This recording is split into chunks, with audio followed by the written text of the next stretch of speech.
In today's video, I'm going to show you how to install the Epic Games launcher to your Mac. The first thing you need to do is to open our web browser, and you want to go to the Epic Games store, and I'll leave a link in the description of this video.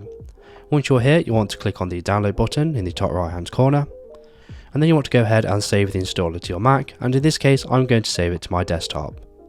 So once you've saved the installer to your desktop, you want to go ahead and open it up. And then all you need to do now is to simply drag and drop the Epic Games logo into the applications folder, and after a few seconds you'll hear the install noise.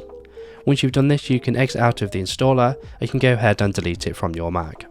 Now you've done this, all you need to do is to simply open the Epic Games installer that we have just installed. Because it's a new application from the internet, you get this prompt, so you want to click on open, and the Epic Games installer will begin to update, and this can take a few seconds to a few minutes depending on your internet. So once the Epic Games launcher has updated, it will reopen and you'll be prompted to sign into your Epic Games account. So you want to go ahead and do that now. However, if you don't have an Epic Games account, you can scroll down and you can click on the create account link. So once you've signed into your Epic Games account, you'll be taken to the homepage of the launcher. Now if you want to play the games, all you need to do is click on the library tab on the left hand side menu. And here you will get a library of all of the games that you currently have in your account, including Fortnite.